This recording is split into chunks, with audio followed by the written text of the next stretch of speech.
Hello, everyone, and welcome to Real Estate Right Now, where we talk about real estate matters that matter to you. My name is Jay Izzo, and we are live here from Raleigh, North Carolina, the Research Triangle Park area of North Carolina. Today's show, we're going to talk about something that matters to everyone, because this is real estate matters that matter to you. And recently, the National Association of Realtors has made a settlement, or is about to make a settlement of $418 million. Why? Well, that's probably the question some of you are really asking. There's a lot of misinformation when it comes to the media, as well as how does this affect you when you're doing real estate? How does this affect real estate agents as they do real estate? What does this mean for conducting real estate in general? Well, we're going to try to muddle through, because there's a lot of things to muddle through. And we brought back founder, president, CEO, owner of Linda Craft Team Realtors, Linda Craft, who is going to join us today as she returns to help us muddle through this. Linda, welcome back to the show. Well, thank you so much. And muddle is a really good word, because there is a lot going on. If you've been watching the news and watching social media, you're seeing a lot of opinions, and you're seeing a lot of very dramatic, exaggerated information coming out at the news. And if you think about it, our most intelligent people know that when the news comes out, a lot of it is inaccurate because they haven't had time to verify it as fast as they got to push it out 2 and 3 times a day. And then what they have verified could still be a little bit wrong, or it's at least exaggerated, because the more eyeballs they get on the news, the more they can charge their advertisers. So I hope to be able to express, the other side, because you're not hearing that.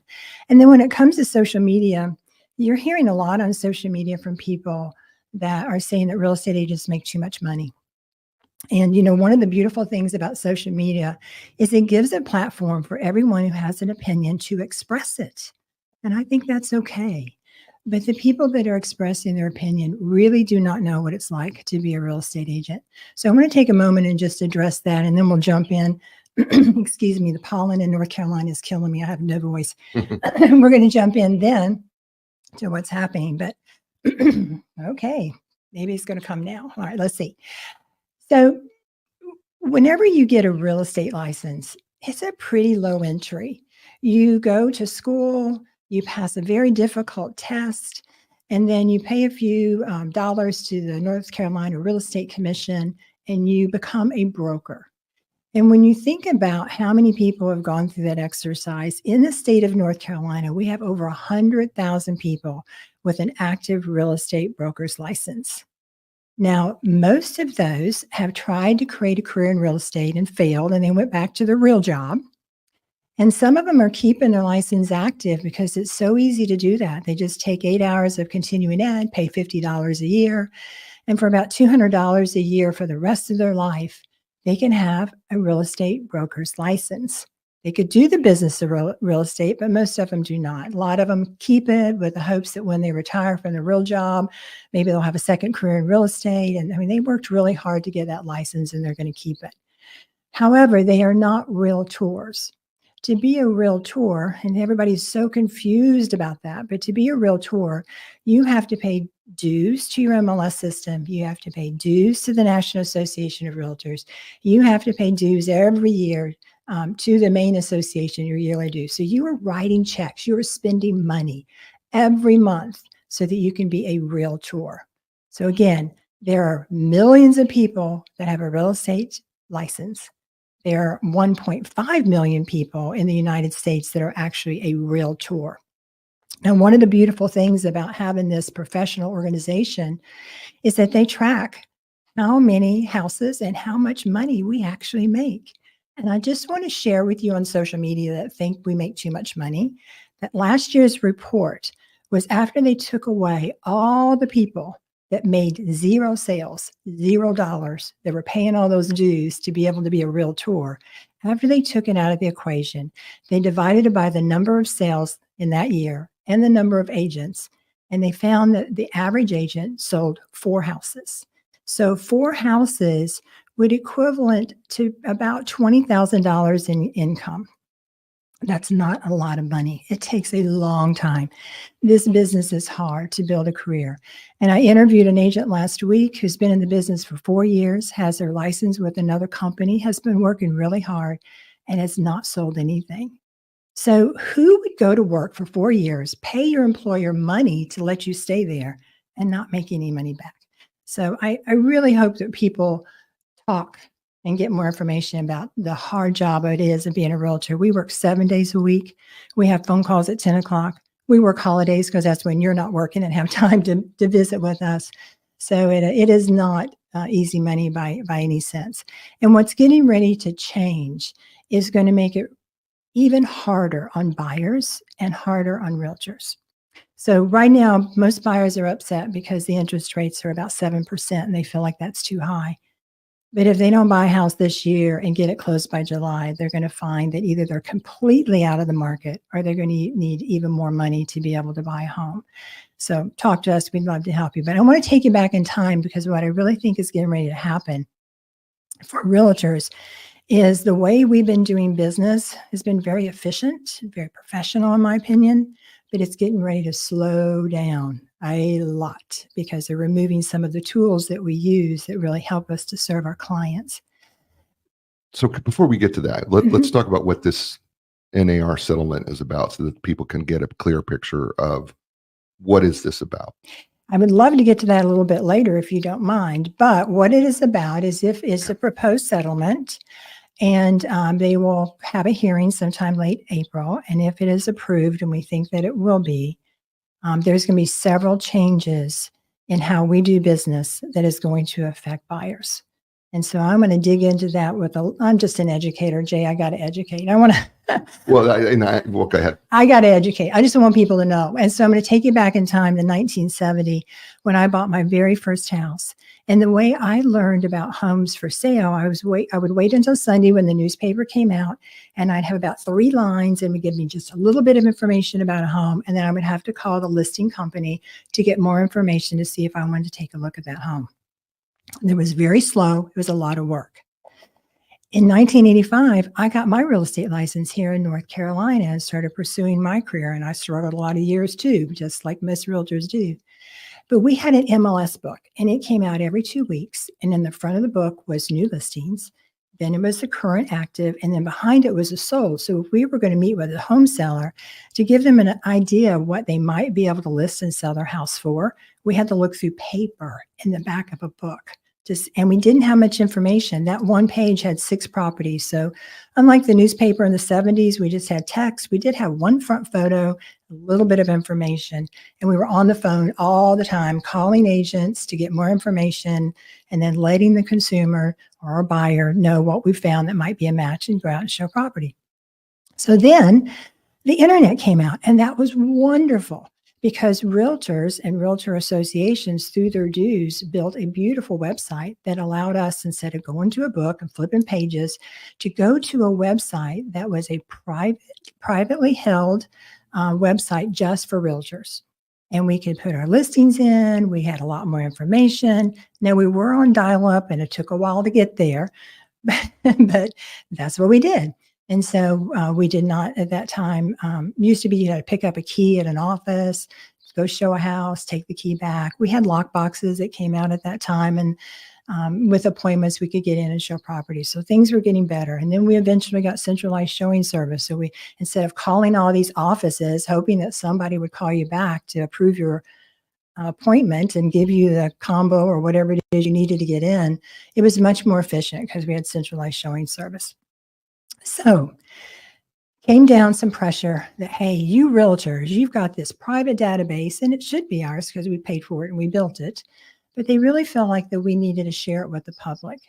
And so through a lot of discussion, a lot of pros and cons, the MLS systems around the country chose to go ahead and do what's called an IDX feed, or Internet Data Exchange, where we would allow other websites to have our information and push it out on their website, so that home buyers, instead of looking at newspapers or calling agents and asking questions, they can actually go online, see homes, do their own research, and be much more informed. And that sounds really, really good, and it is. And there is probably somewhere between, I don't know, probably 1 million websites right now that you could go to search for houses if you wanted to, because we freely gave that information to all these other websites or people that own websites. So the big ones that, excuse me. The big ones that you hear about, of course, is Zillow. We call it Zillow the gorilla because it's so big and powerful, and realtor.com. And so some of the noise that you're hearing on social media is that realtors are really upset right now with some of the decisions that NAR has made.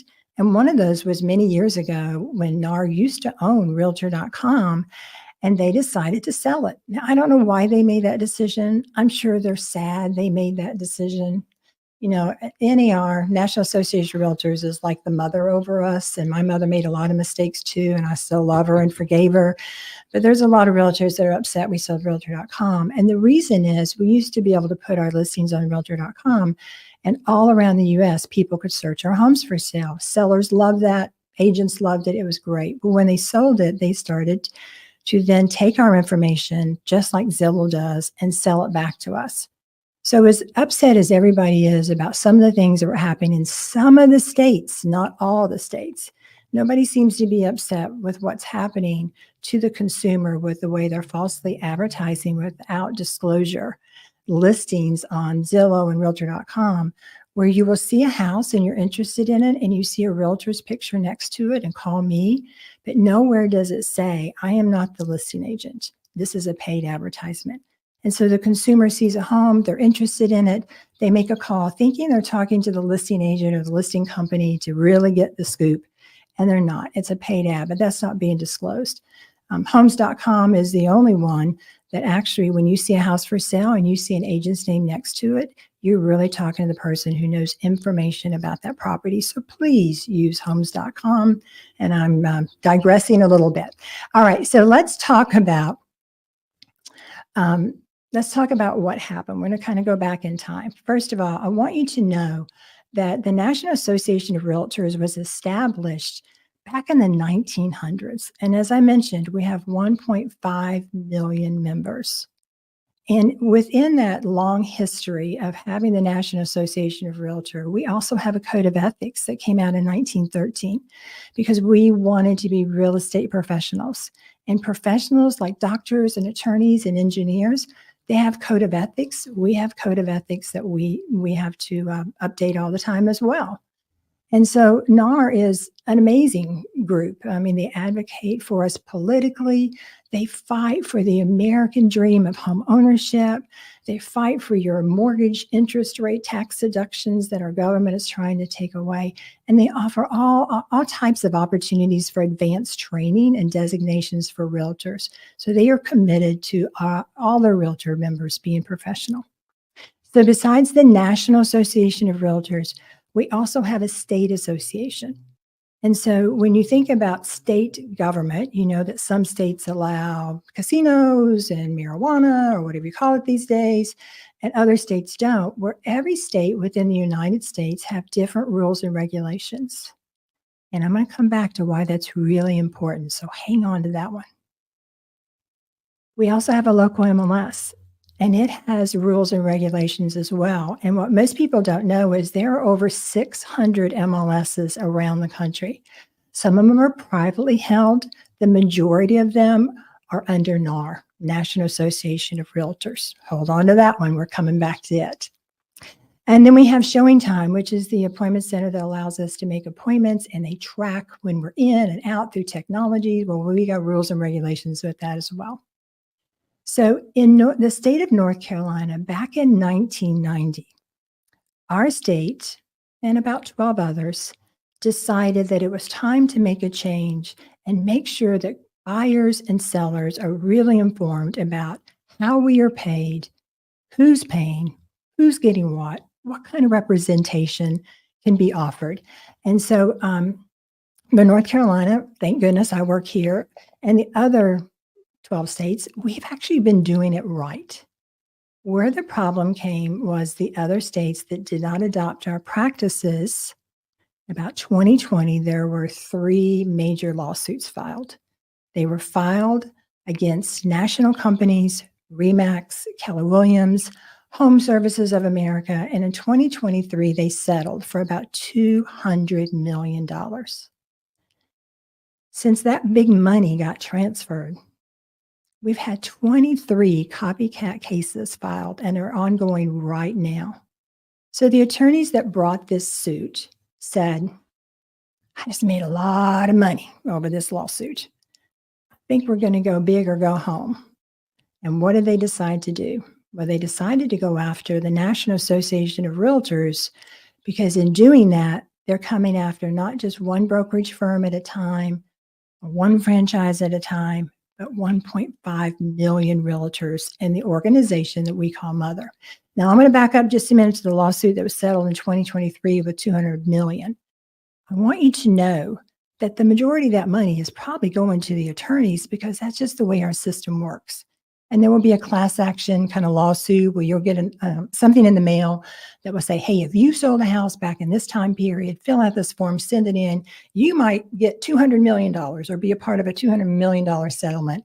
And when you look at the number of homes that have been sold in the United States, probably every seller that takes their time to fill out that paper is going to get about $10. I mean, it's just not going to be that much going to the people. So what was the complaint? Well, if you haven't read between the lines with what I am already sharing with you, the complaint was there were no written agreements explaining agency.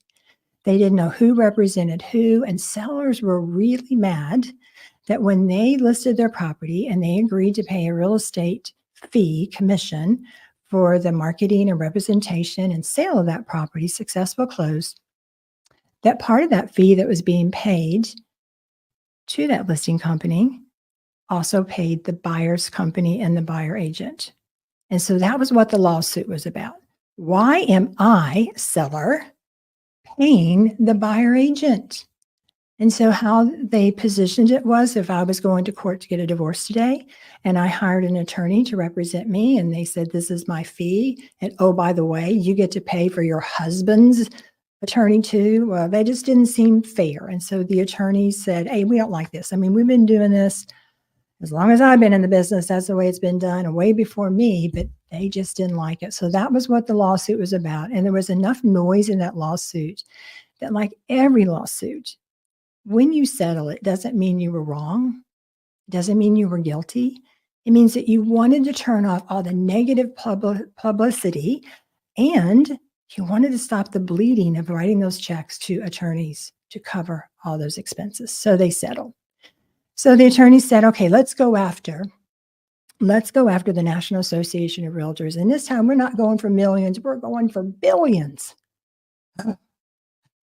Painful. Painful. So before I get into the National Association of Realtors and the changes, Jay, could you pull up? I just want to show you all a couple documents that the 15 states that have been doing it right have used. The first one is the Working with Real Estate Agent brochure. Now, whenever in the state of North Carolina, whenever we first have substantial contact with any consumer, we have to explain agency to them. And when this came out, it was in the 1990s. And I got to tell you, we had a lot of continuing education on how to present this. We would meet someone at a home to show a property, or we meet them in our office, and we would have to present this form because we couldn't ask any confidential information at all or learn anything about them without first explaining agency. Who represents who? And literally, we'd have to get them to sign this document. Maybe they just met us the first time in the office or at a home or at an open house, and we needed to get their signature because that was our receipt saying, oh yes, Linda Kraft and her team, they explained agency. And we had to keep that receipt, and we still do, for 3 years. So when we first rolled this out, I got to tell you, buyers were like, I'm not signing nothing. No way, I'm not signing. And we circled, this is not a contract. It's just a disclosure. I'm not signing. I'm not signing. So the real estate commission said, well, we can just cross through, write their name, say they refuse to sign, and then you still keep that piece of paper for 3 years. And that's what we did. Eventually, and it took a long time, buyers and sellers both got more comfortable with, okay, I know you're explaining, you're disclosing agency. In addition to that, we also rolled out at the same time an exclusive right to represent buyers. We'd always had an exclusive right to represent sellers, but we didn't have an exclusive right to represent buyers for many years that I was in real estate. So here we are in the 1990s, and now we are having buyers hire us to represent them. We are their fiduciary. It is our job to disclose material facts, obviously to be ethical and professional, but more importantly, fight for them to get them the best results we can from a real estate transaction. And so now we have a document that says, I don't have to represent the seller if you buy this house. I don't have to work as a dual agent, which is horrible if you buy this house. I can actually represent you. And oh, by the way, if you scroll down to about page 3, I think it is, it shows how much money a buyer agent is going to make at closing if the buyer purchases a home. So there's full disclosure. If for some reason, whatever amount they write in or whatever percent they write in, if for some reason the home that they sell is not paying that, then in most cases, the buyer agent will accept whatever is reasonable, or sometimes the buyer would make up the difference, but that was very rare. Most of the time, it was all paid from the seller to the buyer agent in the transaction. And, when we think about who is paying the commission, the seller says, oh, I pay the commission because I'm paying it and I'm letting you share part of your commission with the other agent. So I'm paying it. But the buyer would say, no, I think I'm paying it because I got this big mortgage and I'm bringing all this money to the table, and you wouldn't be able to pay all these people if I didn't give you my money that I'm going to be paying back for the next 30 years. And so really the transaction has always paid the fees. However, people didn't know how it works. So there was a lot of confusion. So in North Carolina, I'm so glad because we spelled it all out. There was a time period. We knew what the fee was. We also knew that we were going to get that fee through MLS as they disclosed what it was they were paying out and from the transaction or from the seller, however you want to look at it. And it was a great world for a long time. So we also had the same document that we had way before exclusive buyer agency came out. And that document was a listing contract. And on the listing contract, it has how much commission the firm is going to charge and how much commission is going to be offered to the buyer agent. That's always been in writing in the state of North Carolina. Everybody knew who represented who, how you were getting paid, and how much. And by the way, if for some reason that contract for the buyer said that we were going to get 2%, 3%, or whatever it was going to be that we were going to get, and the home that we actually sold had a higher amount than what our contract said, we had to go back to the buyer in writing with another form to show that we had a incentive or a bonus or a higher than what we thought commission was going to be paid to us and get their permission to receive it, or we could give it to them. But everything was disclosed in writing for how many? 15 states in the United States. So enough of all these documents. And by the way, those documents are written by the state of North Carolina. They're updated every July. And so we're always in school to learn about the new changes in our forms, but they're constantly changing and improving. So going back to the complaint was the other states were not giving full disclosure, transparency, the things that, a little loophole that you could come after. And I don't know why they weren't. I wish they were. I wish they all had been doing exactly what we were doing in North Carolina because we were doing it right, but they didn't. So after they got paid the first time, all the copycat cases came out. They go after the National Association of Realtors.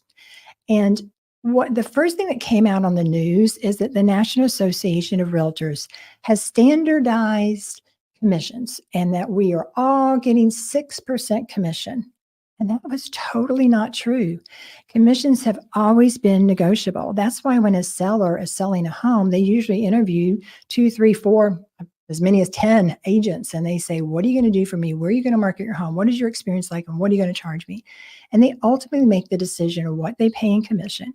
And they make the decision what you pay out to another broker to help incentivize that broker to want to show and sell their home.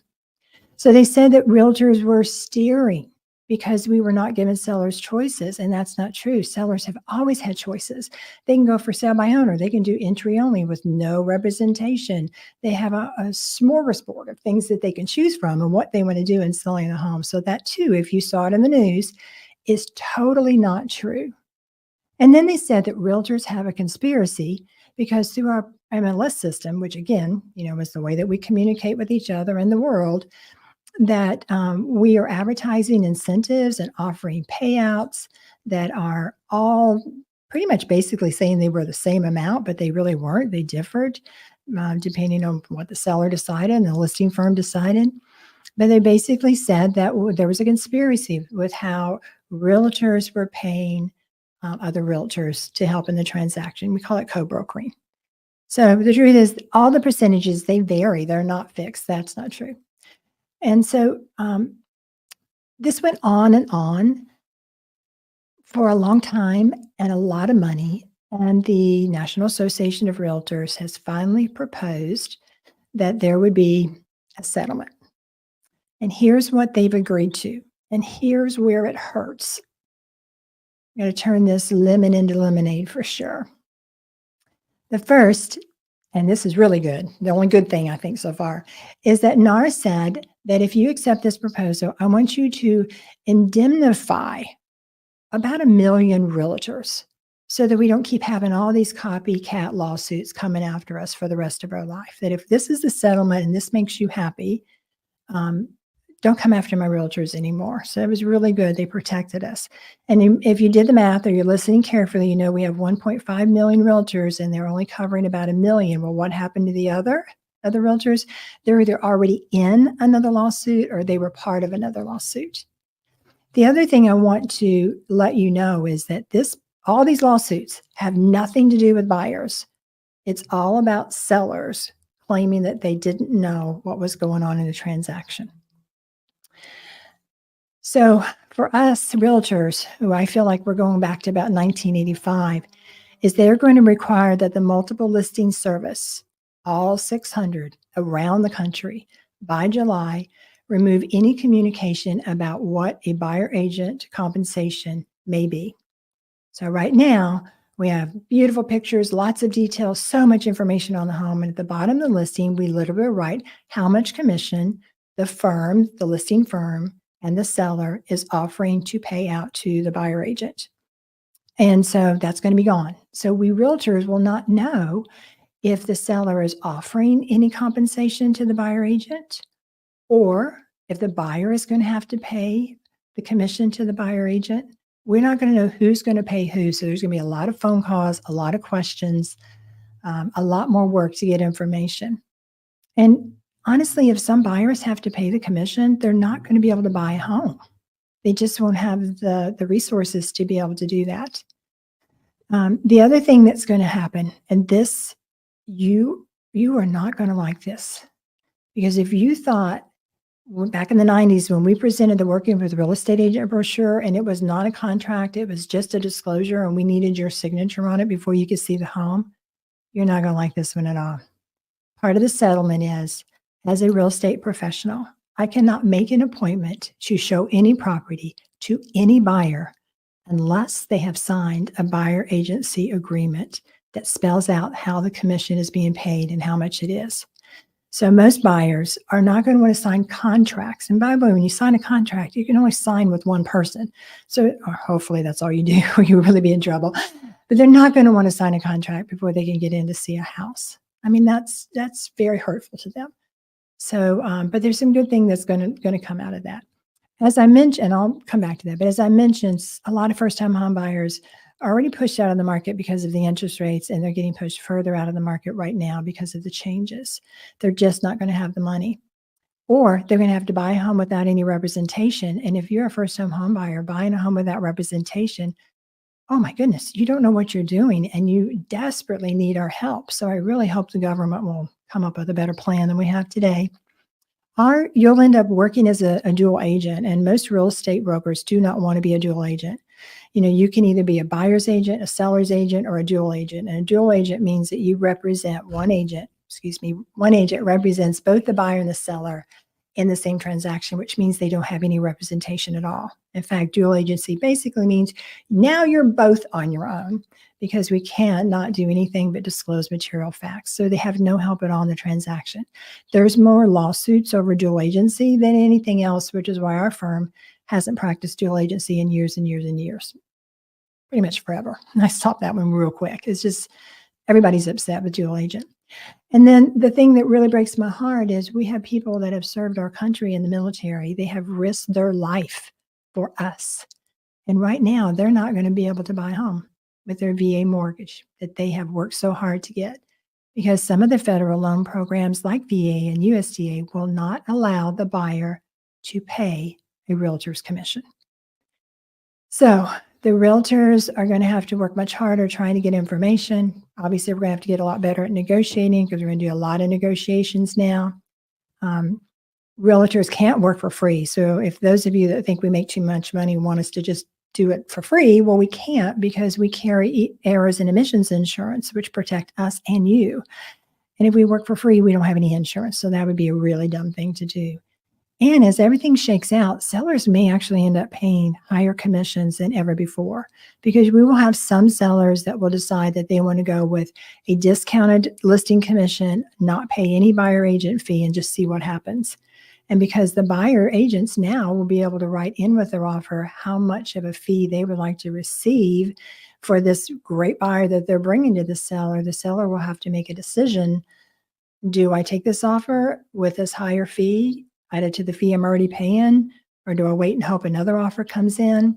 And as our market changes, there's going to be a lot more consideration for those things happening.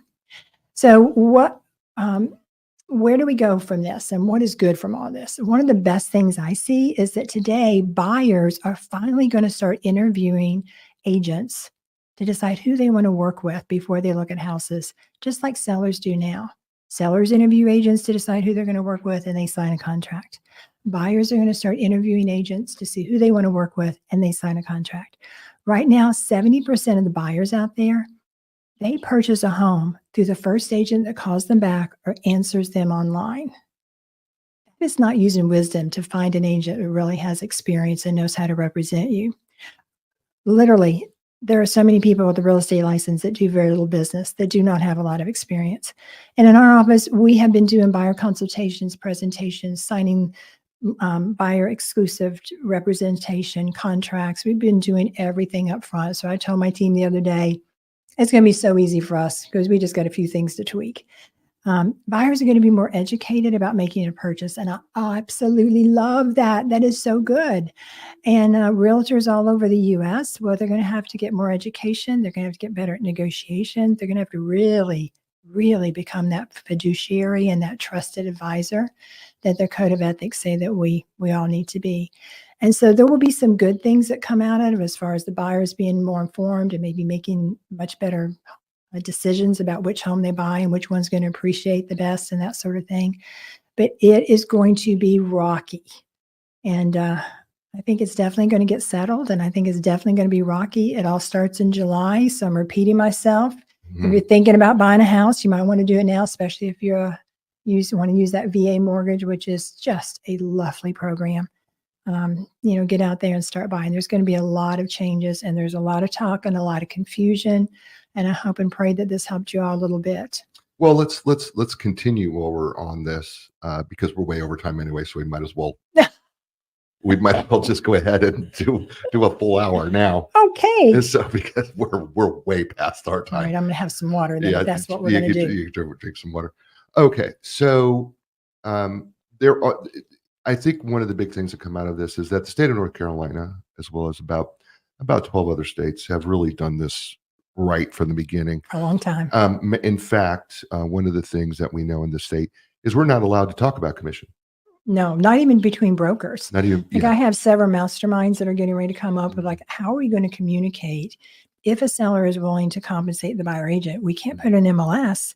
I got a call before I show every house. How are we going to communicate this? So we definitely have some masterminds coming up to figure out how we're going to do it. But for a long time, we're going to be back in the 80s. It's going to be a lot of phone calls, and good luck getting a hold of busy realtors, right? You're waiting for callbacks. Well, and this is the other thing.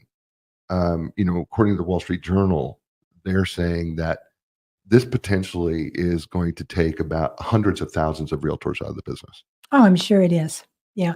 In fact, every year we have fewer and fewer realtors in the business because they're not selling any houses and they're spending a lot of money. So that would definitely happen. I also think that, most people choose a realtor to buy a home with based on who do I know, like, and trust. It may be it's a family member that just got their license, or a friend and they want to help them. It may be that somebody got into real estate and they haven't done a lot of transactions or none. and they don't really know how to present their value. And actually, they may not have any value to present because they don't have any experience in the marketplace. And, when this drama that's happening right now in our lovely United States, it's not happening anywhere else because Canada doesn't have an MLS. Other countries do not have an MLS. And I'm on every month on a global call with real estate brokers like myself around the world. We got a little bit of language barrier sometimes. But I'm like, how do you all do business? You don't have an MLS. You're doing it like what? You're doing what? And I think about what we have right now. And I love the fact that a buyer can sit in their pajamas and scroll through houses for sale on their iPhone because we have developed all this technology to allow it to be easy. And we have this beautiful MLS that they don't have, and yet they don't have the lawsuits that we're having either. Yeah. So, I mean, let's say that there is life without an MLS. I mean, I know what that life looked like because I lived it. Well, that's what I'm saying. If there's life without an MLS, if we have to go to life that way, what would that mean to the consumer as well as the agent? Well, I don't think we're ever going to go to that. So we are always going to have an MLS and beautiful advertising and ease and comfort for consumers to be able to see homes that are for sale and even sold, to do their own research and to educate themselves. We're always going to have that. The only thing right now that is changing, and I think it will be the only thing, is we will no longer be able to advertise if a seller is paying a buyer agent commission. If they have agreed to offer compensation to the buyer agent, or if the buyer agent has to get their compensation directly from the buyer. And our contract now says it can go either way, but 99% of the time, it's already in MLS. We see what we're going to be paid on every home. The buyer never has to worry about writing a check. I do think some of the things that will come down the line, I do think the government will do something and help their vets. I also think mortgage lenders, I know the mortgage industry is working like crazy to see if there's a way that they can finance the fees that are going to be needed for the buyer. I mean, we're definitely realtors know how to pivot. Realtors are resilient. We have been through so much, and mortgage lenders too. And, we're going to figure out some way to make this easier for everybody and to truly help the American dream of homeownership continue. Right. And I think that I want to go back to the VA USDA thing because as you explained brilliantly here, they can't pay a buyer's agent, right? And yet there is a cost to buyer's agents to show people property. Oh, yeah. I mean, with gas costs and time costs, the dues, the times. Negotiations. Yeah, and I think what people don't realize is that most buyer agents are going to work with a buyer for 2 months to 2 years or 4 years before they buy. And some of them never buy. So you work with a lot of people that end up instead of moving here, they move somewhere else, or something happens with their health. They just decide not to buy. So, you spin your wheels a lot working with people that are never going to buy a home or take a really long time to buy a home. And if I worked with someone for 2 years, showing them property before they finally bought a home, and I divided my commission by the number of hours I put in, I should be working at McDonald's. No offense, McDonald's. I know you've raised your minimum wage, but. Right. Yeah. Because I don't think what people understand is what that time commitment is. It's huge. And so I think the people who are buyer's agents, it seems to me, are the ones who are the most dramatically affected. Absolutely. The buyers are affected, and therefore the buyer agents will be definitely affected. And I think we're going to be meeting with a lot of sellers that are now confused. They've been watching the news and they see the social media feeds, and, they're trying to figure out what is true. Now, a seller who has sold many times, they get it. They understand the necessity of compensation to get their home shown. If a seller doesn't offer to pay and they are relying on the buyer to be able to pay, realistically, that seller just lost 60% of the people that could buy their home. If they want to sell for top dollar, that is not the way to get there. They want a lot of people to like their home. They want a lot of people to want to buy their home. And that's how you get a great offer and put more money in your pocket. So, I think most sellers know. And by the way, we have a seller seminar coming up March 26th, and we have another one in April. So if you want to learn everything there is to know about selling a home and all the choices you have in today's market, we'd love for you to attend. Reach out to me, or I'll put something on social about it. But And we so and really, it is at it is, 7,300. it is at our office, and we have a 73. limit of 30 seats, but we really want to educate. We've always been educators. That's our life mission, is to educate. And so, and we have a lot of other programs coming as well that you might be interested in attending, all free. So let's talk about from the seller side here a little bit more in detail. There are some real estate professionals that I've talked to here recently in the state of North Carolina that feel that, well, perhaps there's not going to be a whole lot of difference when it comes to listing property. Some say that there may be, Yeah. but most of them have said, I don't know that there's going to be a whole lot of change. You know, I think every time there is change, the first response is complete and total panic, and we think it's the end of the world and it's doom and gloom. And those of us who's been through a lot of changes know that there's going to be a time period, we got to regroup it. So far, every change I've ever gone through, as painful as it has been better. You know, it's made us better. And so I'm telling my team, don't fear not. You know, it's going to be okay. I also think that we're going to see old things come back. One of the old things is we're going to be calling and having a lot more conversations with realtors, or texting, or, you know, trying to talk with realtors, see what's going on the other side. That information has just been there for us, easy to see. So more time up front. I also think we're going to see a form that I'm not sure every state has, but North Carolina has had for a long, long time. And it's a compensation agreement. So whenever a buyer agent presents an offer to the listing agent, then it will have, in addition to it, a compensation agreement of what they expect to be paid. And then the seller can decide, okay, if I accept this offer with this compensation, here's what I'm going to net. Oh, and I've got another offer and they're asking for less compensation or more compensation, and this is what I'm going to net. You know, so there'll be a lot more communication with every offer about, are you paying, are they paying, and what do you net, than we've had to do in the past. Which I find really interesting, because we are moving in such a direction of high technology and AI.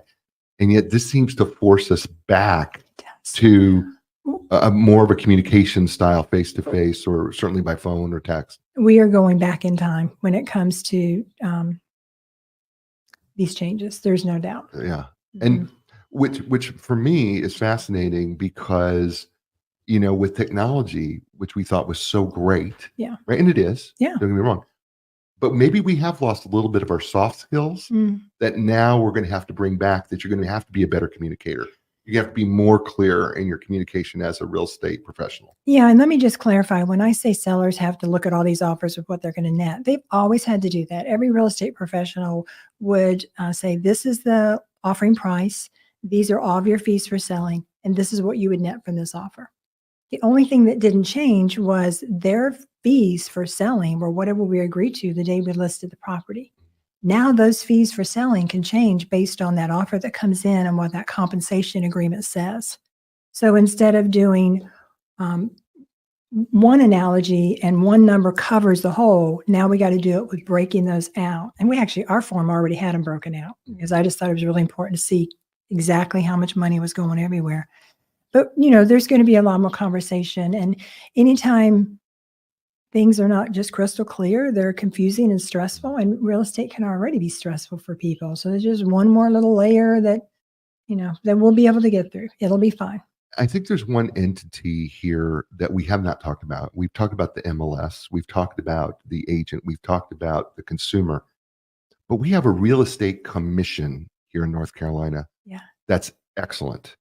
That is one of the best real estate commissions. And we really haven't given them enough due as to how this real estate commission has really done an outstanding job of protecting its agents in the state of North Carolina. Speak to them a little bit. Well, they've done a fantastic job of protecting the consumer, because that's really what they're for, is to make sure that consumers have realtors that are doing things right. And so it's a platform where, if or not, you can go online and file a complaint, and they investigate every complaint, even crazy town stuff. But they also have all kinds of education for us. They're really committed to making sure that the realtors in the state of North Carolina are highly educated and professional. I just finished my ethics course, which I have to take every year, every 3 years, along with my continuing education and my broker update and all those things. And, you know, so there's still, and of course, ethics comes from national, But all the other CE courses, they're from the state of North Carolina, the Real Estate Commission. So we definitely have a lot of governing bodies that are watching over us. And, there are some realtors that really do need to hang up their license. They don't know what they're doing and they just need to go. But the majority of realtors are very committed to their clients. They are trustworthy. They work their tail ends off for you. And, they deserve every penny they get, and they deserve more of the respect than they're getting right now. For sure. We have some really good agents. I love realtors. So when I said that North Carolina Real Estate Commission protects the realtors, what I'm saying by saying that is they're so committed to educating the realtors that it benefits the consumer. Absolutely. Because they have an attorney team that sits there and is reviewing everything. They make changes to our documents that we put The North Carolina Association of Realtors is over the documents. The Real Estate Commission is over rules, regulations, laws, and consumers. Right.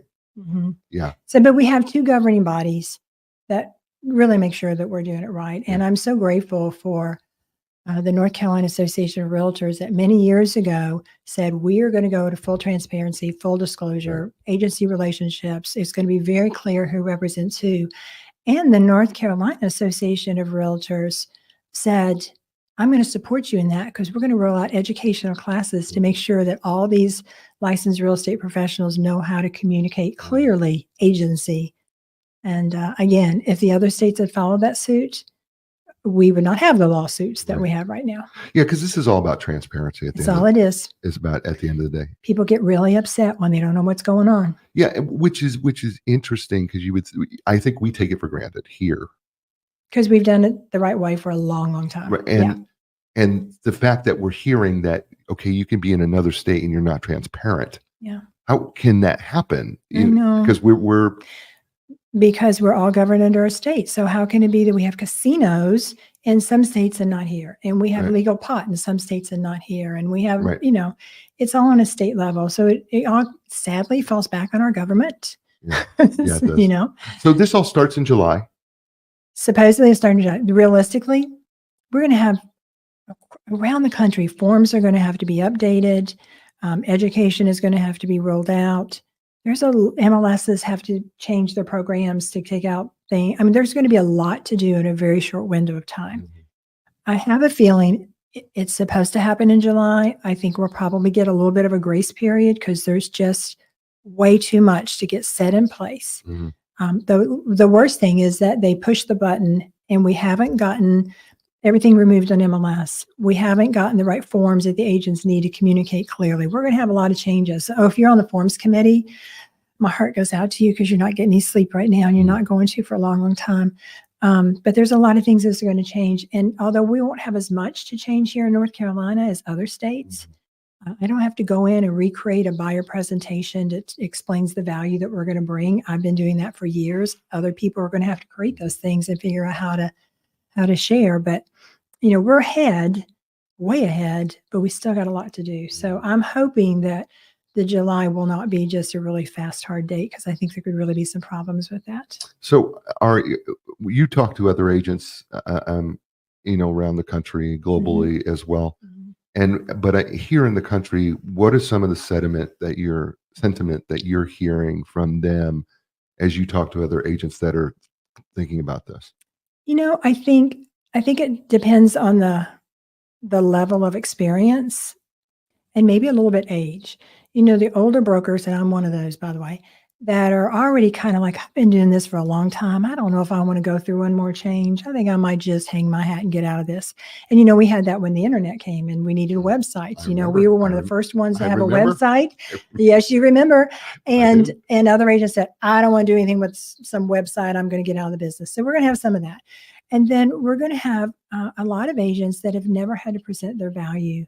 They don't even know how to think about what it is I actually do for my buyer agents other than open and show houses. They're going to really struggle because they don't know how valuable they are.